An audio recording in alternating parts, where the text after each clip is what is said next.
میت کو پڑھ کر بخشنا۔ میری والدہ کا جنوری میں انتقال ہوا تھا، ہم ان کے لیے کیا کیا صدقہ جاریہ کر سکتے ہیں؟ نیز کیا ان کو کچھ پڑھ کر بخش سکتے ہیں؟ یہ کہاں تک صحیح ہے اور کیا اس کا ثواب میت کو پہنچتا ہے؟ مسز عمر ریاض سے۔ قرآن کی تلاوت وغیرہ پڑھ کے میت کو ثواب پہنچانا، جس کو ایصال ثواب کہتے ہیں، اس میں یہ اختلافی مسئلہ ہے۔ احناف کے ہاں یہ جائز ہے، بعض فقہا اس کی حقیقت کے قائل نہیں ہیں۔ تو انسان کو ایک فقہ کو فالو کرنا چاہیے اور دوسرے فقہا کا بھی احترام کرنا چاہیے۔ اس کے دلائل کیا ہیں احناف کے، وہ میں کئی بار مسائل میں ریکارڈ کروا چکا ہوں، مضبوط دلائل ہیں۔ لیکن اتنی بات تو بہرحال ثابت ہے کہ اتفاقی چیز کیا ہے، وہ یہ ہے کہ پیسوں کا صدقہ کیا جائے۔ اس میں تمام فقہا کا اتفاق ہے کہ اس کا ثواب میت کو، جو بھی یعنی معتد بھی فقہا ہیں، جو ان کا اتفاق ہے کہ اگر آپ پیسے صدقہ کرتے ہیں یا کوئی کنواں کھدوا دیتے ہیں یا کوئی اور صدقہ جاریہ کا انتظام کرتے ہیں تو اس کا ثواب تو بہرحال یقینی پہنچتا ہے۔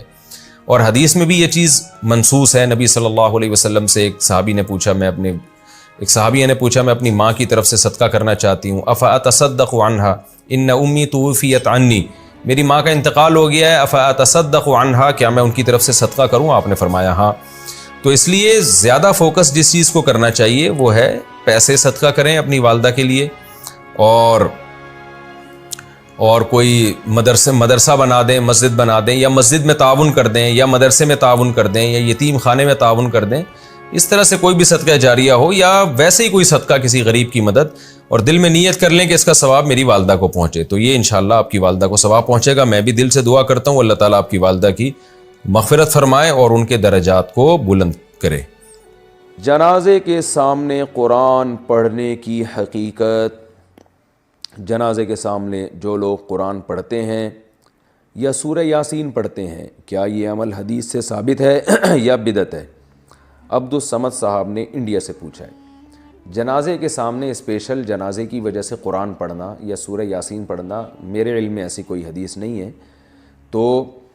اور جب تک جنازے کو نہلایا نہ گیا ہو تو اس کے سامنے تلاوت کرنے کو فقہا نے غلط لکھا ہے، ناجائز لکھا ہے۔ تو جب تک جنازے کو نہلایا نہ جائے تو پھر نہلانے کے بعد آپ اس کے سامنے قرآن پڑھ سکتے ہیں، لیکن کوئی سنت عمل نہیں ہے۔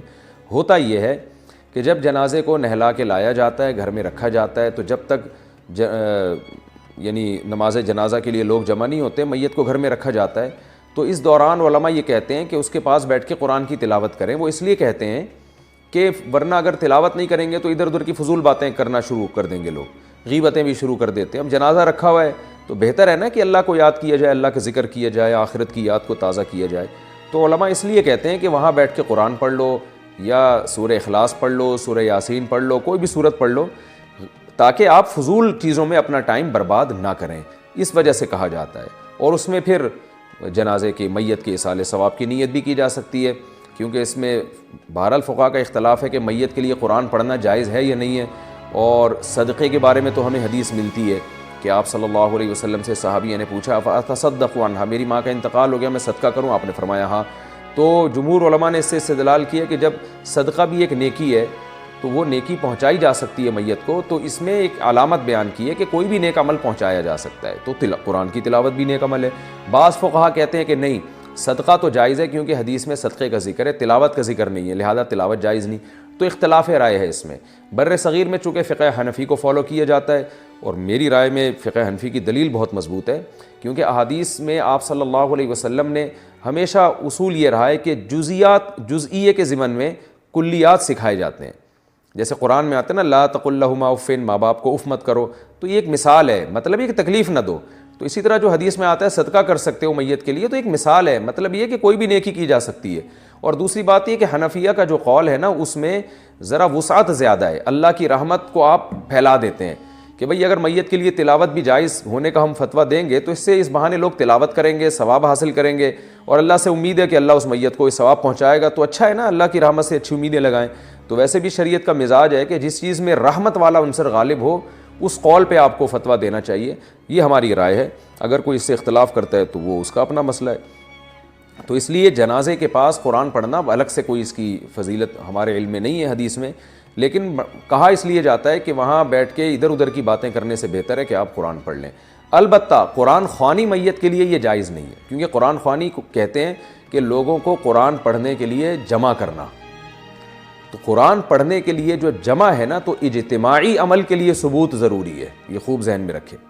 جیسے آپ اپنے طور پر 2 نفل کبھی بھی پڑھ لیں، جائز ہے، لیکن اگر آپ لاؤڈ سپیکر میں اعلان کرتے ہو یا کارڈ چھپواتے ہو یا منادی کراتے ہو، آؤ میں اشراق کے 2 نوافل پڑھ رہا ہوں، تمام حضرات سے گزارش ہے کہ مسجد میں آ جائیں، اب یہ اجتماعی عمل بن گیا، یہ بدعت ہو جائے گا۔ تو اجتماع کے لیے آپ کو دلیل کی ضرورت ہے، اس لیے علماء کہتے ہیں کہ اجتماعی قرآن خوانی یہ بدعت عمل ہے، کیونکہ یہ ایصال ثواب کے لیے آپ ایک عبادت کر رہے ہیں، اور اجتماعی سطح پہ تو ہمیں نہیں ملتا صحابہ کرام میں کہیں کسی نے کبھی اجتماع کیا ہو۔ حضرت ابو بکر کا انتقال ہوا، کہیں نہیں ملتا کہ حضرت عمر نے تمبو لگایا ہو اور سب لوگوں کو جمع کر کے ان کی قرآن خوانی کی ہو۔ حضرت عمر کی شہادت ہوئی تو کہیں نہیں ملتا کہ حضرت عثمان نے ان کے لیے قرآن خوانی کی ہو، یہ ثابت نہیں ہے، اور اس پر علماء کے فتاوی بھی موجود ہیں۔ البتہ برکت کے لیے قرآن خوانی ایک الگ چیز ہے، برکت کے لیے یعنی مکان دکان کی برکت میں جو قرآن خوانی ہے وہ عبادت نہیں ہے، وہ از قبیل رقیہ ہے، رقیہ دم، تو اس کے لیے ثبوت کی ضرورت نہیں ہے۔ لیکن بہرحال بعض علماء اس کو بھی بدعت اس لیے کہتے ہیں، بدعت تو نہیں، یعنی بدعت کی تائید کا ذریعہ بنتی ہے۔ تو بعض علماء کہتے ہیں کہ اس زمانے میں برکت کے لیے بھی قرآن خوانی نہیں کرنی چاہیے، بلکہ برکت کے لیے گھر کے اپنے لوگ مل کے قرآن پڑھ لیں یا نماز پڑھ لیں یا دعا مانگ لیں۔ لیکن بہرحال اگر کوئی برکت کے لیے قرآن خوانی کرواتا بھی ہے تو اس کی بہرحال گنجائش موجود ہے، احتیاط اسی میں ہے کہ اس کو ترک کیا جائے، کیونکہ لوگ ایصال ثواب اور برکت والی قرآن خوانی میں فرق محسوس نہیں کرتے، تو وہ دونوں کے ایک ہی سمجھتے ہیں، اس سے پھر بدعت کی تائید ہوتی ہے۔ قرآن بخشنے کا طریقہ کیا ہے؟ قرآن مجید بخشنے کا صحیح طریقہ کیا ہے؟ کہتے ہیں کہ پہلے الحمد شریف پڑھے گا، پھر حمد و ثنا کرے گا، پھر تینوں قل پڑھے، پھر اس کے یہ کہے کہ اس کا ثواب ہمارے نبی صلی اللہ علیہ وسلم کو اور اس کے بعد حضرت آدم سے لے کر قیامت تک آنے والے تمام انسانوں کو پہنچائے، پھر آخر میں جس کے لیے قرآن پڑھا گیا اس کا نام لے کر بخش دے۔ کیا یہ طریقہ صحیح ہے آفرین انڈیا سے؟ دیکھیں، قرآن بخشنے کا کوئی مخصوص طریقہ صحابہ سے ثابت نہیں ہے، صرف اتنا ثابت ہے کہ نبی صلی اللہ علیہ وسلم نے صدقہ کرنے کا حکم دیا ایک صحابیہ کو کہ وہ اپنی ماں کے لیے صدقہ کریں، تو اس سے علماء نے استدلال کیا کہ صدقہ بھی ایک نیکی ہے، تو کوئی بھی نیکی کسی کے لیے بھی کی جا سکتی ہے۔ تو بہتر تو یہی ہے کہ جس چیز کا حدیث میں صراحتاً ذکر ہے اسی کو فالو کریں، یعنی صدقات و خیرات کیا کریں میت کے لیے، لیکن کوئی قرآن یا کوئی اور نیکی پڑھ کے بھی اگر ایصال ثواب کرنا چاہتے ہیں تو بھی ٹھیک ہے، اس کا کوئی خاص طریقہ نہیں ہے، بس دل میں نیت کر لیں کہ اللہ اس کا ثواب فلاں کو پہنچے۔ باقی یہ جو کہا جاتا ہے پہلے الحمد شریف پھر فلاں پھر یہ، اس کا کوئی ثبوت نہیں ہے۔ کوئی بھی نیکی کسی بھی طریقے سے کی جا سکتی ہے، اور دل میں یہ دعا کی جا سکتی ہے اللہ اس کا ثواب فلاں کو پہنچا دے۔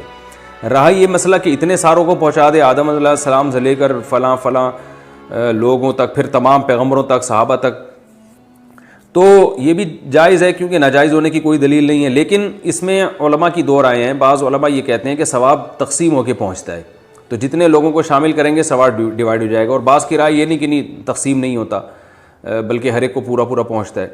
تو ان میں سے کسی بھی مسلک پہ کوئی مضبوط قرآن و سنت سے دلیل کسی کے پاس نہیں ہے کہ اللہ کی رحمت سے امید کی جا سکتی ہے کہ اللہ سب کو سارا ہی ثواب پہنچا دیں، اللہ چاہیں تو ڈیوائڈ کر کے پہنچا دیں۔